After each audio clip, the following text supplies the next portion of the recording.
mais de 10 anos, o governo do estado anunciou o pagamento de precatórios. E foi através de uma solicitação do Executivo Estadual que o Tribunal de Justiça do Estado criou a Central de Conciliação de Precatórios. Para falar sobre o tema, nós estamos recebendo o coordenador desta central, Dr. Cláudio Martinevski, que vai nos falar hoje como estão indo essas audiências, as negociações com os credores. Mas primeiro, doutor Martinevski, como é que foi a negociação com o governo do estado até chegar a essa central de conciliação de precatórios? Obrigada pela sua presença. Eu que agradeço.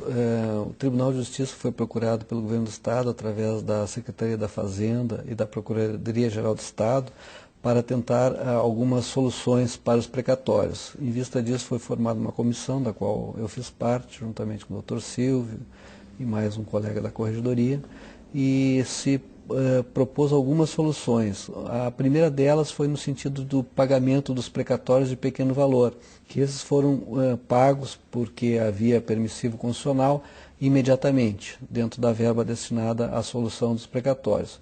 Uma segunda medida, que é justamente a Central de Conciliação, foi solicitada com base em experiências que já haviam no Tribunal de Justiça de Minas Gerais e na Justiça do Trabalho, tanto aqui do Rio Grande do Sul, quanto da Bahia e do próprio Minas Gerais, do estado de Minas Gerais.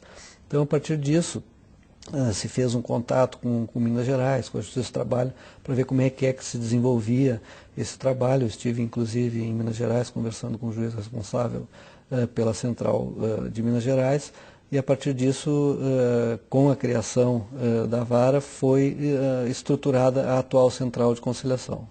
E desde quando estão sendo pagos esses precatórios, doutor Martinevski? As audiências começaram em maio, né? Exatamente. Embora tenha sido criada em fevereiro a Central de Conciliação, necessitou justamente de uma estruturação de pessoal, de sistema de informática, de contatos com a Secretaria da Fazenda, com a destinação da verba necessária para o pagamento, né? E também a parte de pessoal interna. Então começamos efetivamente, a partir de maio, essas audiências, selecionando até o presente momento em torno de 92 precatórios que foram submetidos então à PGE, que faz uma análise prévia e depois nos devolve esses precatórios para que a gente possa então colocar em audiência aqueles que estiverem aptos a irem à audiência. A Secretaria da Fazenda do Estado destinou 200 milhões de reais entre o Tribunal de Justiça e o Tribunal do Trabalho para o pagamento de precatórios. Exatamente, foram 200 milhões para este exercício, né, esse exercício financeiro, dos quais parte foi destinada à Justiça do Trabalho, parte foi para pagamento desses precatórios de pequeno valor e o restante então em torno de 146 milhões para o pagamento dos precatórios, efetivamente esses que são submetidos à audiência no âmbito do Tribunal de Justiça. E essas negociações vão até o final do ano? Até quando? Em princípio, há a garantia da destinação dessa verba no corrente exercício. Então, enquanto houver verba, a gente vai continuar fazendo essas audiências. Sem prejuízo de que, eventualmente, já comece a gestionar para que no ano que vem seja renovada mais verbas, porque, sob o ponto de vista do administrador, quem vê os resultados vai verificar que ele está sendo vantajoso. E, doutor Martinevski, quais foram os critérios utilizados para a escolha desses 90 e poucos precatoristas, né, que estão recebendo esses valores e que estão tendo as audiências esse ano? Bom, existe um critério que é constitucional, que é o absoluto respeito à ordem cronológica, que ela efetivamente não pode ser desrespeitada sob pena de várias consequências, entre as quais sequestro de verbas públicas. Então, este é o critério que preside a Central de Conciliação. Isso é um ponto bastante importante para que a população saiba. Não se paga nenhum precatório que não esteja na ordem absoluta. O que tem ocorrido desses 92 precatórios que foram submetidos é que muitas vezes se verifica que eles prescindem de regularização, né, em virtude da ausência de documentação, de procurações, ou mesmo o próprio óbito do procurador ou da parte, aí precisa haver habilitação dos sucessores. Isso tem ocorreu em torno de 39% desses 92 precatórios que foram colocados em pauta. E com relação ao deságio, doutor Martinez, como é que estão sendo feitas essas negociações? Bom, o deságio foi definido no âmbito do governo, pela Secretaria da Fazenda, PGE, no âmbito político do governo, e eles estipularam, na verdade, a proposta está muito em cima de uma troca de índice de correção da dívida, né? Normalmente, os títulos judiciais, eles são balizados pelo IGPM, que é o índice que melhor refletiria a inflação e é o índice mais elevado desses índices de correção. Então, o que o Estado fez? Ele propôs a troca do IGPM pelo índice da poupança, que é TR mais 0,5%, né? E com o argumento de que se a pessoa tivesse recebido há 10 anos atrás aquela verba e tivesse colocado na poupança, ela estaria recebendo exatamente o que o Estado hoje oferece. E se não é pela correção da poupança, como é que funciona? Bom, são dois casos, né? Quando o título judicial já é corrigido pela TR, então a proposta é um deságio de 30%, que é o mesmo deságio, por exemplo, adotado em Minas Gerais. E nas audiências, né? Qual o percentual que tem sido de deságio? Tem sido mais ou menos do que esses que o governo estipulou? Olha, a diferenciação entre o índice do IGPM e a TR mais 0,5%, o índice da poupança, dá em torno de um deságio de 45%. E qual o maior precatório que já foi pago até o momento, doutor Martinez? Foi em torno de R$250 mil até o presente momento. Até o presente momento, só para ter uma ideia, foi pago 1 milhão, por volta de R$1.360.000, sendo que se fosse pago pelo método normal sem o deságio, haveria ainda um acréscimo de R$1.218.000. Então dá um deságio no total aí de 46%. E todos os meses, durante um dia, acontecem diversas audiências. Como é que está sendo feito? No início, a nossa meta estabelecida é de 200 audiências mensais, aí se tornar uma rotina.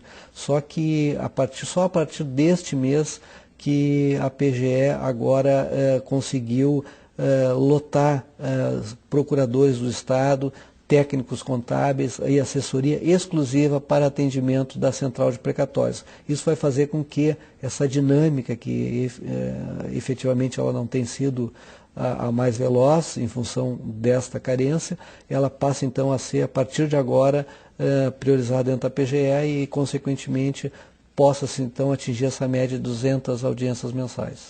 E, doutor Martinez, que para o próximo ano já estão previstos pagamento de precatórios, o governo pretende continuar no próximo ano? Pois só um enfoque a partir dessa pergunta, que eu acho que é importante, é que esse projeto, na verdade, ele, embora represente uma perda para os credores, como foi falado em relação ao deságio, ele parte de um princípio de uma crise, né, de uma crise pela falta de pagamento durante 10 anos e que acarreta, então, a impossibilidade desse pagamento em confronto, por exemplo, com dinheiro que deveria ser destinado às políticas públicas de segurança, educação. Então, é um projeto que eu reputo assim que tem que ser momentâneo. E uma vez debelada essa crise pelo pagamento deste atrasado, logicamente que o Estado então deverá retomar a normalidade do pagamento, né? Acredito então que esse projeto tem que ter um prazo de validade aí de 3, 4, 5 anos no máximo, para que possa, debelada a crise, então haver a retomada dos pagamentos. E em relação ao ano que vem, tudo depende muito da questão da arrecadação do Estado, mas acredito que como, do ponto de vista do gestor, tem sido exitosa essa dívida na medida em que se consegue pagar credores, muito maior número de credores com o mesmo número de reais, né? Então há que se avaliar como positiva e a destinação de mais verba para esse projeto. E doutor Martinez, que caso o Estado não siga nos próximos anos este projeto, né? De que forma se pode obrigar o Estado a pagar os credores? Essa, infelizmente, é uma lacuna que existe em termos de sistema normativo, né? Se a gente for verificar, no âmbito, por exemplo, da lei de responsabilidade fiscal, não existe nenhuma penalidade para aquele administrador que, tendo dívida de precatório, não realiza o pagamento, embora orçado aquele valor no seu orçamento. Isso é uma necessidade que talvez tenha que se evoluir. Como houve muitas evoluções em termos de precatório desde o seu início, acredito que esse também é um ponto que talvez tenha que ser focado em termos de aperfeiçoamento da legislação referente aos precatórios, destinando, por exemplo, percentual da receita líquida do Estado especificamente para o pagamento dos precatórios. Dr. Cláudio Martinevski, muito obrigada pelos seus esclarecimentos aqui no nosso programa. Eu que agradeço.